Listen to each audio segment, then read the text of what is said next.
Okay, here's one more text option project for you to complete. It's called glitch, and I'll be honest with you, I couldn't think of another word besides glitch to use because of the way this one goes. But feel free to use whatever word that you would like that you think makes sense. Okay, all right, so if you're ready, let's get going. So we're going to do File, New. We are again going to do 1920 by 1080. Make sure we're on pixels. 72 pixels per inch. And again, make sure this is pixels and not inches.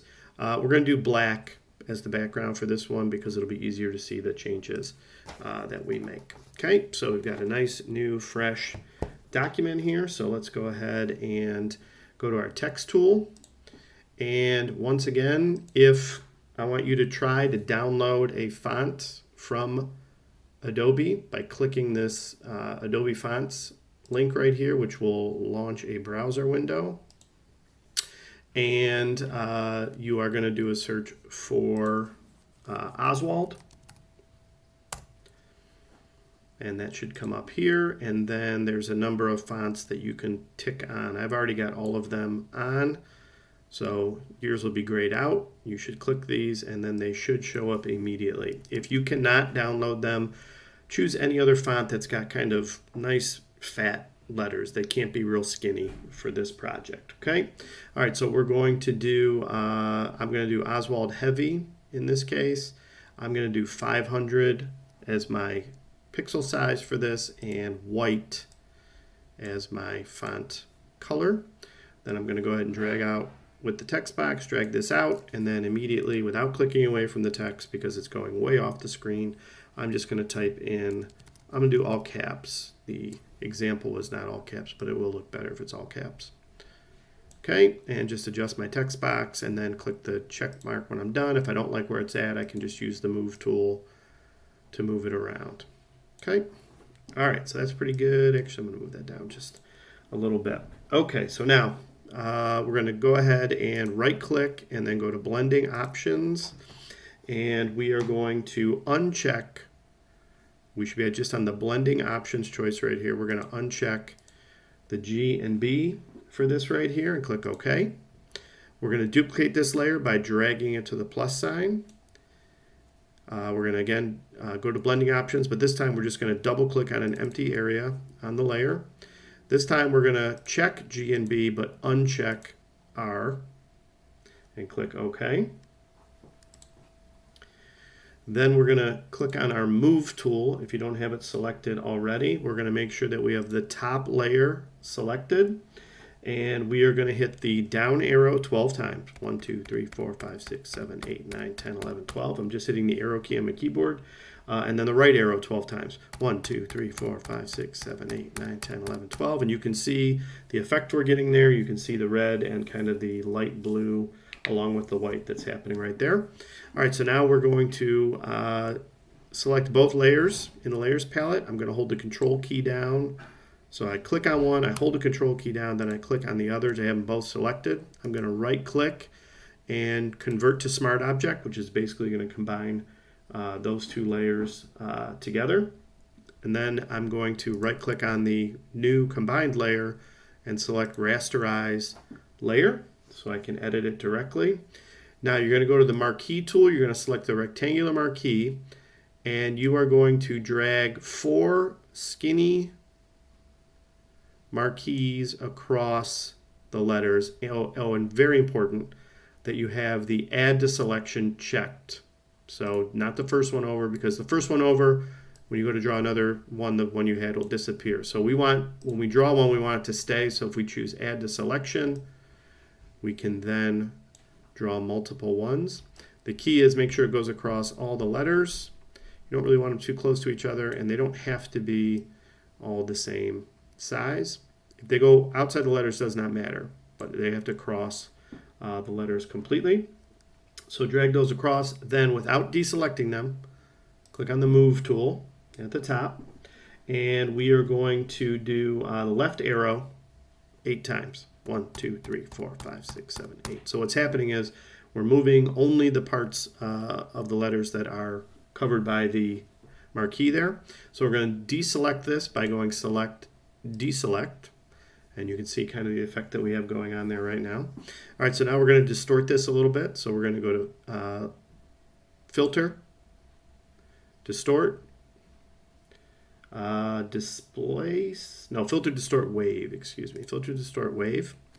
And then you have a bunch of values to type in here. I want to make sure I get these correct. So starting at the top, it's going to be 6. The generator is 6. Wavelength is minimum 1, maximum of 60. The amplitude, minimum of 1, maximum of 15. The scale, horizontal is 100%, vertical is 1%. Make sure that triangle is selected and make sure that repeat edge pixels is selected and click OK. And so you can see how that's distorted the text even more and kind of like blended in the parts we moved with the other parts. All right, so now we're going to add a layer above this, a solid color layer, by hovering over the black and white circle. And we're going to choose solid color, and we want it to be white. So just go all the way to the upper corner there, make sure that it's white. Then we are going to go to making sure we have that layer selected. We're going to go to Filter, Noise, Add Noise. We're going to be prompted to convert it to a smart object. We will do that. And then we want the amount to be 400% and the distribution to be Gaussian, and click OK. You guys are probably not familiar with what this looks like. People my age would say it looks like the old TVs with static on them, but you guys wouldn't know that. Okay, now you're going to right-click this color fill layer and click Create Clipping Mask. And again, that's going to have, we're clipping it to the layer below, so only pixels that are on the layer below will show on the clipping mask. The rest will be hidden. And we're going to do the layer style here. We're going to change it from normal to dissolve. And we're going to turn the opacity of the layer down to about 20%. Right around there. I can't quite get it, so I'm just going to type it in. Okay, and that's pretty good for the text. We are going to do one thing to the text, but we're going to wait a minute to do it, so you'll see it a little bit better. All right, now click on the background layer. And actually, we're going to keep it simple. Just click the lock that's on the background layer. So now the layer is unlocked and we can edit it. We're going to temporarily turn the visibility of the glitch layer off so we only see the black layer here. Again, I'm not getting rid of that. I'm just turning it off temporarily. All right, this next effect is really cool, and I'm hoping that you guys can do this. You should be able to, though. All right, so what I want you to do is you're going to go to your brush tool. You are going to select some colors. I'm just going to stay in the red and sort of blue purple family right now. So I've got my brush tool selected. I'm going to choose like a reddish color over here in my color picker. I can also do it here by clicking on the foreground color and then choosing what I want. For my brush right now, I want a hard edged brush, and somewhere in the size of 50-ish is good. This is not super important. And I'm just going to make some squiggles around here, and then the next part's going to be really cool.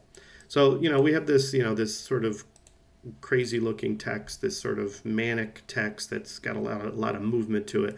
We want our background to be a little chaotic as well. So I'm going to choose a blue now and just paint with that. Again, not super important. Let me go up kind of in the purple area. All right, that's pretty good. So now here's where the fun part is. So still in the brush tool, click on the drop down arrow, and you may want to, like the window's kind of small, you may want to drag it out so you can see this a little bit more easily. You guys should have a folder called Wet Media Brushes.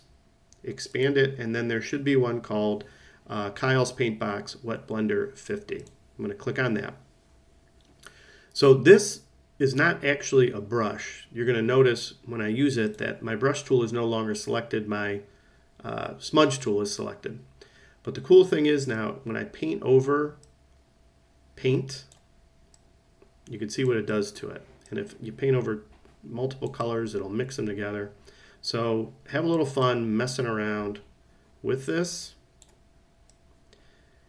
It does put a lot of stress on the processor of the computer. So if you go too quick, a lot of times it falls behind. Like watch, I'm going to go really fast here and it's going to take a minute to catch up. Hopefully it doesn't crash my computer because this video is almost over.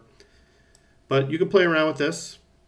And if you don't like what you end up with, you could start over, either by going back in your history tool, which the history tool is going to be kind of long right now. But what you could do is you could just add another layer, fill it with black, and delete this one and just try it again. Okay, and let me show you how to do that in case, let's say you screw it up so bad you hate it. Here's what you would do. I'm just going to turn the visibility. I'm not going to actually delete this layer. So let's pretend I just trashed that layer. I got rid of it. I'd add another layer. Okay, I would set my colors back to the default colors by hitting the D key. So black is the foreground and white is the background. And all I'm going to do is hold the Alt key down and hit backspace. And it fills that layer with black, and then I could try it again. But I'm not going to do that again. I'm just going to turn that visibility off, turn this back on, and there we go. There we have the glitch project with the funky, crazy background. All right, have at it. I can't wait to see. Oh, wait, no, there's one more thing. There's one more thing. I forgot. We're going to do one thing real quick.